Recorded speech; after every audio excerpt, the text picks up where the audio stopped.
Hey everyone, welcome back to Six Sister Stuff. Today we're making 3 desserts that are no bake and dump and go. So my name is Kristen. My name's Elise, and we're so excited to show you these dump and go desserts. We grew up having a lot of family parties and potlucks, and we still do, and everyone's supposed to bring a dish. So the easier, the better. And I love that these desserts are no bakes. If you need to throw something together last minute, these are perfect for that. No cook time, really simple, really easy. Yeah, and that's usually my problem. I'm like a last minute person. And so dump and go is exactly what I need. So if you guys are ready, let's get cooking. So the first recipe we're making today is no bake mini Oreo cheesecakes. Now this only takes a few ingredients. You literally throw it all together and then put it in the freezer for a bit. So should we get started? Yeah. Okay. Should we start with the filling? Yeah, let's start with the filling first. Go. So we've got 2 8-ounce blocks of cream cheese that have been softened. You'll want these to be softened because you're gonna beat them, and it's gonna be a lot easier if they're not cold and right out of the fridge. So just blend it until it starts getting fluffy. You'll keep mixing it in a minute. And then you're gonna add 2.5 cups of powdered sugar. And this whole recipe calls for 1 package of Oreos. But you're gonna set 12 aside to go in the bottoms of the cheesecake. Okay. And then you're gonna turn the rest into just Oreo cookie crumbs. So we took the cream out and just did it into the crumbs. Perfect. And then we reserve some of the crumbs to put on top. Yep. So it really is just a few ingredients, but you kind of separate a little bit as you go. Perfect. So that's it for the cream cheese filling. Okay, but you can get her. It's all mixed together. So now I think we're ready to assemble the cheesecakes. Okay, so it's just a whole Oreo, right? Yep. Okay, now the Oreo doesn't fit exactly in the bottom, but that's okay because it's just gonna freeze over and it really won't make that big of a difference. Okay. So now you can use a spoon and do this, but we're gonna just use cookie scoop because then they'll all be even and it will make our lives a whole lot easier instead of like using your finger to get it out. And then it doesn't get on the edge too. You don't have to clean it up. Okay, so after she puts the filling in, I'm just gonna spread it around to try and fill up that cup. And it's okay if it's not perfect, but it will go a little bit over the top. So just kind of press it down in the middle so it covers the whole Oreo in the base. So my husband loves this recipe, and he thinks that it's like a lot of hard work to make this recipe when Actual cheesecake. Right? Like, it's like 3 ingredients. Yeah. That's all. That's my kind of cheesecake. Exactly. Because real cheesecake, I don't have the patience to be dealing with. It's a lot. I know. It's a lot. And this is good for summertime too, where you just stick it in the freezer instead of having to wait for it to cook for an hour or however long cheesecake takes. Quick and easy. Cold. Perfect. All right, while she's finishing up there, I'm gonna take these lovely Oreo crumbs and just kind of sprinkle them on top of each one just to make them a little fancier. I mean, you don't have to do this step, but yeah. Plus it covers up if you weren't very good at spreading like I was. You did great. Little garnish. There we go. It's for the garnish. So after you've got all the extra Oreo cookie crumbs on top, we're just gonna put them in the freezer, probably for about an hour till they set up. Okay. And they're solid, good to go. Perfect. Oh, I'm excited. All right, so we're done with this recipe. On to the next one. So the next recipe we're making is our no-bake Eclair Cake. This is one of our favorites. It also, I do have something to admit.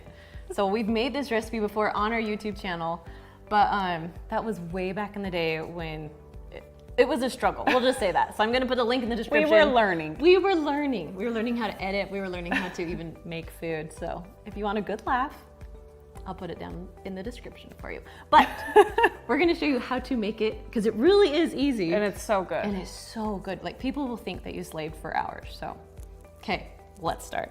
So we have 3.5 cups of milk that we already poured in just to make our lives a little easier. Next, we're gonna add it's a 3.4 ounce of the French vanilla Jello. So we're gonna put it in, it's like the instant pudding. You wanna pour that one in for me? Okay. Okay, so we're gonna mix these in first.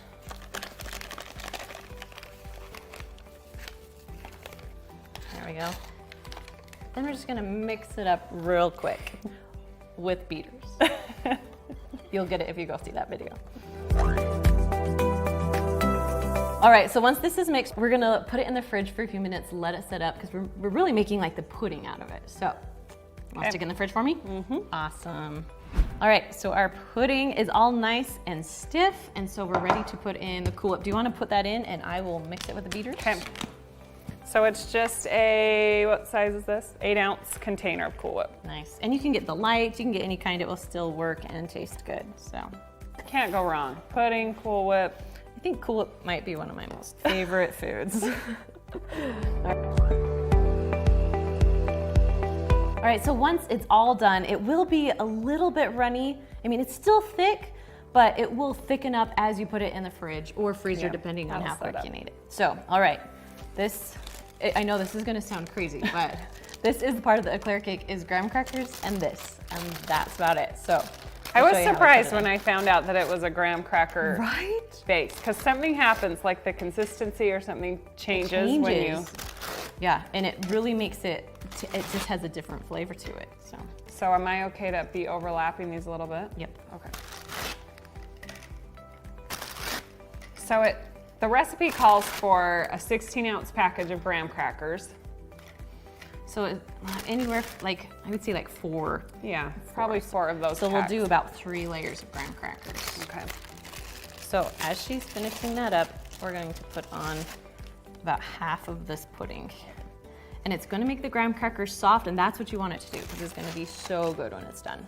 So is this okay as far as it's okay a little if it overlaps? overlap? Because I mean, you think of what's going on, they're gonna get softer, and then they'll form into the pan. So I might have to have you hold it a little bit as I dump it in, so. Okay. It might. It's a 2-man job. Actually, we're gonna do it so you can see. Okay, here we go. Thank you. Sure, that's half, right? Close enough. Okay, so just kind of push it on the sides.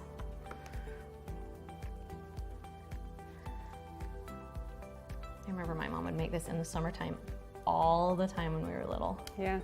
Smells like childhood. It does smell like childhood. These are most recipes we make on here smells like childhood. Summer and childhood. Our mom was a good cook.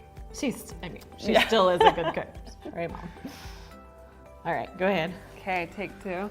I'm gonna start my full ones on this side this time. Good idea. And you really won't be able to tell where the breaks are on this recipe because because you use a spatula to serve it, and it's easy to cut through, so it all works out.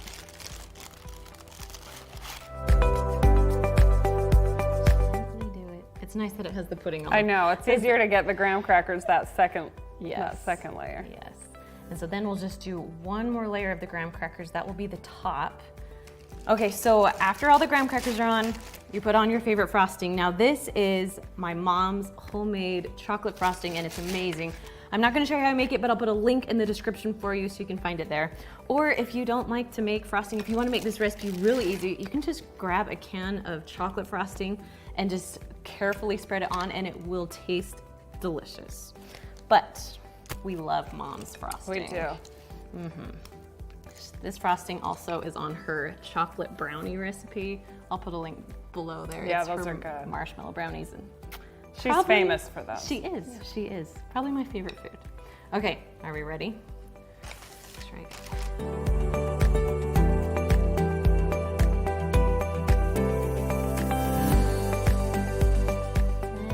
Gonna spread it around. Now there are some parts where there's no graham cracker. You're just gonna put the frosting right over it like there is graham cracker, and it will be just fine.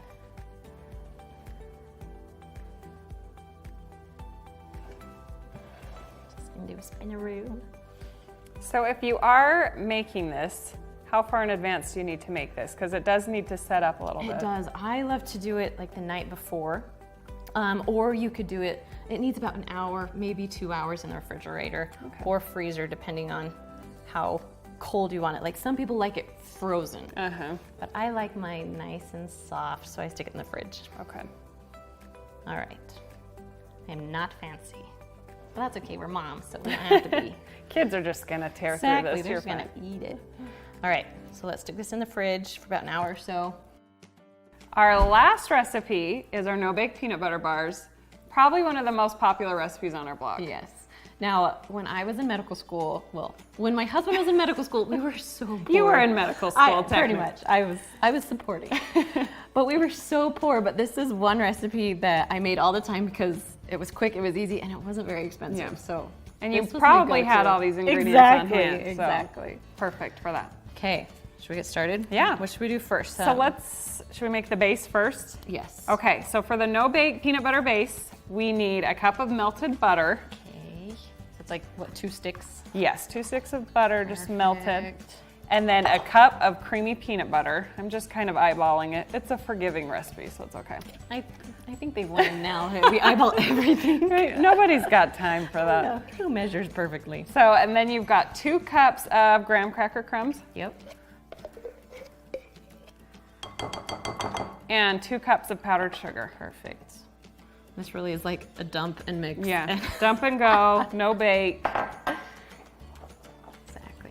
So you're just gonna mix it together till it's all combined. And it takes a minute. I remember it takes a minute to mix because it just feels hard. Yeah, like it it's gets kind of hard to thick. mix. Yeah, it does get thick. But where it's no bake, that's probably for the best, so it's not runny and falling apart. Exactly. Okay, once it's all mixed, we're just going to put this into the bottom of either a 9 by 13 inch pan, or if you want a thicker bar, you could do it in a 9 by 9. But we've just sprayed it with nonstick cooking spray. And it is pretty sticky, so if you tried to spread this or press it into the pan with your hands, it's gonna be kind of hard to do. a nightmare. Unless, I mean, you could spray your hands with a cooking spray. It would make it a little easier. Okay, just gonna get all the goodness. Okay. There we go. Nice. Like she said, if you want it thicker, sometimes I'd make it in a 9 by 9 pan so the crust is, I guess the base is really thick. That's how I like my peanut butter bars. It's almost the consistency of like a Reese's peanut butter cup. It's true. After it sets up, it's kind of a soft yet firm There we go. peanut butter layer. There you go. How's that? Good. Okay, I like it. I'll take that one. So for the topping, we've got a cup and a half of milk chocolate chips, right? And we like milk. If you like dark, you can use dark too, but Yeah. I'm a milk kind of a girl. And then we're just gonna add a 4th cup of the creamy peanut butter. I can get another spoon. Into the chocolate chips and melt that till it's totally smooth. So probably a minute or 2 in the microwave. Yeah. Okay, so I'm just eyeballing about a 4th cup of the creamy peanut butter in with my milk chocolate chips. Nice. And we'll just put this in the microwave. And if you notice, she just like literally just put it on top and It you can all stick melts it in. It Yeah. will. It will. It's about a minute at a time. So we'll do it for a minute, then mix, then do it for another minute. All right, our chocolate and peanut butter is smooth and microwaved and melted, so we're just gonna spread that on top, right? You want me to hold the bowl for you? We'll see how this goes. Hopefully There you we guys go. can see. And it should be just enough to cover the top of either size pan. So if you are making this in the 9 by 9, it will be a thicker chocolate topping than in a 9 by 13, but Yeah. You can always add more too, like add 2 cups of chocolate chips and a little more peanut butter if you want more topping. Yeah. But we feel like this is a good ratio yeah, of chocolate and peanut butter. So when it's all done, you're just gonna stick it in the fridge for about an hour, maybe 2 hours. You can even put it in the freezer to make it really hard. Now you wanna let it set up before you cut into it or it'll be kind of all over the place. All right, if you guys want more delicious desserts, make sure you check out this video right here and we will see you next week. Bye.